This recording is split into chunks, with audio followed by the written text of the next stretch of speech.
ආයිබෝන් සුබ දවසක්. ඔයාලට අද දවසේ මම කියලා දෙන්න බලාපොරොත්තු වෙනවා Honda CD50ට අදාළ කොයිල් පැක් එක පිළිබඳව.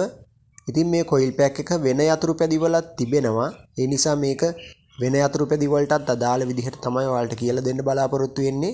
ඉතින් මේකේ තියෙන්නේ Magneto CDI වලට අදාළ කොයිල් පැක් එකක් තියෙන්නේ. ඉතින් මේකේ කොයිල් වර්ග 3ක් තියෙනවා. ඒ තුනම පිළිබඳව ඔයාලට කියලා දෙන්න බලාපොරොත්තු වෙනවා. මේ කොයිල් පිළිබඳව ඔයාලට එකිනෙක පැහැදිලි කරලා දෙන්නම් එහෙනම්. මේකේ තියෙනවා මේ තියෙන්නේ සෝස් කොයිල් එක, ස්ටාර්ට් කොයිල් එක කියලා මේකට හඳුන්වනවා. ඉතින් මේ කොයිල් එකෙන් කරන්නේ ස්ටාර්ට් එකට අදාළ මූලික විදුලිය නිෂ්පාදනය කරන්නේ මේ කොයිල් එකෙන්. මේ කොයිල් එක ඔතලා තියෙන්නේ ගේජ් එක අඩු තඹ කම්බි වලින් තමයි ඔතලා තියෙන්නේ.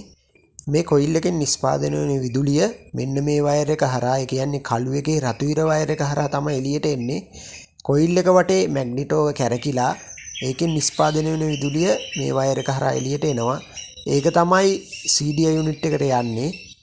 ඉතින් තව කොයිල් කිහිපයක් තියෙනවා මේකේ. මෙන්න මේ මෙතන තියෙනවා පල්සර් කොයිල් එක. මේ පල්සර් කොයිල් එකට පිකප් කොයිල් කියලාත් කියනවා. මෙන්න මේ කොයිල් එකෙන් කරන්නේ ඉග්නීසියන් එක ලබා දෙන වේලාව තීරණය කරන්නේ මේ කොයිල් එක මගින්. ඒ කියන්නේ ප්ලග් එකට කරන්ට් එක නිකුත් කරන වේලාව තීරණය කරන්නේ මේ කොයිල් එක මගින්. මෙන්න මේ ෆ්ලයි වීල් එකේ තියෙන මේ කොටස පල්සර් කොයිල් එක ළඟින් ගමන් කරද්දී තමයි මේ විදුලිය නිෂ්පාදනය කරන්නේ පල්සර් කොයිල් එකෙන්. ඒ කියන්නේ කුඩා විදුලි ධාරාවක් ඒක CDI යුනිට් එකට ලබා දෙනවා.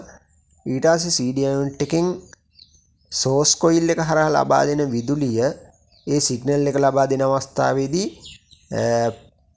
CDI යුනිට් එකෙන් ඉග්නිසියන් කොයිල් එකට ලබා දෙනවා. ඊට පස්සේ ඉග්නිසියන් කොයිල් එකෙන් ඒ විදුලිය වෝල්ට් 20000ක් විතර වැඩි කරලා ලබා දෙනවා ප්ලග් එකට. ඒ ප්ලග් එකෙන් ලබා දෙන විදුලිය තමයි එන්ජින් එකට ලබා දෙන පෙට්‍රල් මිශ්‍ර වාතය දහනය කරන්නේ. ස්පාර්ක් ප්ලග් එකෙන් හයි වෝල්ටේජ් එකක් තමයි දහන කුටීරයට නිකුත් කරන්නේ. ඒකට තමයි පෙට්‍රල් මිශ්‍ර වාතය ගිනි ගන්නේ. ගිනි අරන් තමයි එන්ජින් එක ස්ටාර්ට් වෙන්නේ. මේ ෆ්ලයි වීල් එකේ තියෙන මෙන්න මේ කොටස පල්සර් කොයිල් එක ළඟින් ගමන් කිරීමේදී තමයි මේ කුඩා විදුලි ධාරාව උත්පාදනය වෙන්නේ පල්සර් කොයිල් එකෙන්. මෙන්න මේ බලන්න මෙතන තියෙනවා එන්ජින් එකේ තියෙනවා පොඩි මාක් එකක් තියෙනවා. ඒ මාක් එක ෆ්ලයි වීල් එකේ තියෙන F අකුර තියෙන අවස්ථාවේදී තමයි මෙන්න මේ පල්සර් කොයිල් එක ළඟින් අර කොටස ගමන් කරන්නේ. ඒ අවස්ථාවේදී තමයි කුඩා විදුලි ධාරාවක් උත්පාදනය වෙලා CDI යුනිට් එකට සිග්නල් එකක් ලබා දෙන්නේ. මේ තියෙන නිල් පාට සුදු ඉර වයර් එක හරහා තමයි පල්සර් කොයිල් එකෙන් විදුලිය ලබා දීම සිද්ධ වෙන්නේ, මුදා හැරීම සිද්ධ වෙන්නේ. මැග්නිටෝ CDI යතුරු පැදිවල ප්ලග් එක ළඟට කරන්ට් එක එන්නේ නැත්නම් සෝස් කොයිල් එකේ වයර් එක චෙක් කරලා බලන්න. ඒ වගේම පල්සර් කොයිල් එකේ වයර් එක චෙක් කරලා බලන්න. ඒ වගේම කරන්ට් එක මුදා හරිනවද කියලා චෙක් කරලා බලන්න. ඒ වගේම අර්ත් එක චෙක් කරලා බලන්න. මේකේ නම් කොළ පාට වයර් එක තමයි අර්ත් එක. මේ තියෙන්නේ බැටරිය charge වීමට සහ හෙඩ්ලයිට් වලට විදුලිය ලබා දෙන උත්පාදනය කරන කොයිල් පැක් එක. එතන කොයිල් 5ක් තියෙනවා. ඒ කොයිල් පහේ විදුලිය උත්පාදනය වෙලා මෙන්න මේ තියෙන සුදු පාට වයර් එක සහ කහ පාට වයර් එකෙන් තමයි මුදා හැරීම සිද්ධ වෙන්නේ කොයිල් පැක් එක මගින්. එතකොට මේ සුදු පාට වයර් එකෙන් තමයි බැටරිය charge වෙන්න අදාළ විදුලිය උත්පාදනය කරන්නේ. කහ පාට වයර් එකෙන් තමයි හෙඩ්ලයිට් වලට අදාළ විදුලිය උත්පාදනය කරන්නේ.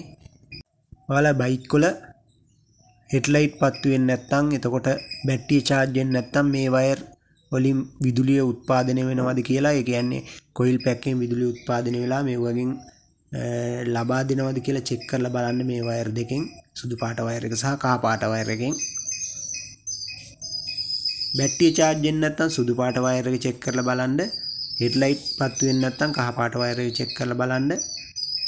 ඒ දෙකම ලබා දීලා තියෙන්නේ බයික් එකේ තියෙන රෙක්ටිෆයර් එකට. ඒ කියන්නේ රෙගුලේටර් කියලා හඳුන්වනවා. මේ වයර් වලින් එන්නේ AC කරන්ට් එකක්. ඒ AC කරන්ට් එක DC කරන්නේ මේ රෙගුලේටරෙන්, ඒ නැත්නම් රෙක්ටිෆයර් එකෙන්. එහෙම කරලා තමයි හෙඩ්ලයිට් වලට සහ බැටරි charge වීමට අදාළ විදුලිය උත්පාදනය කරන්නේ. මේ තියෙන වයර් එක තමයි නියුට්‍රල් වයර් එක. ඒ කියන්නේ නියුට්‍රල් බල්බ් එක පත්තු වෙන්නේ මේ වයර් එක හරහා. ඒ කියන්නේ නියුට්‍රල් ස්විච් එකට මේ තියෙන නියුට්‍රල් ස්විච් එක. නියුට්‍රල් ස්විච් එකට සම්බන්ධ වෙලා තමයි නිව්ට්‍රල් බල්බ් එක පත්තු වෙන්නේ. ඒ කියන්නේ නිව්ට්‍රල් අවස්ථාවේදී එර්ත් එකක් ලබා දෙනවා මේ වයර් එක හරහා නිව්ට්‍රල් බල්බ් එකට.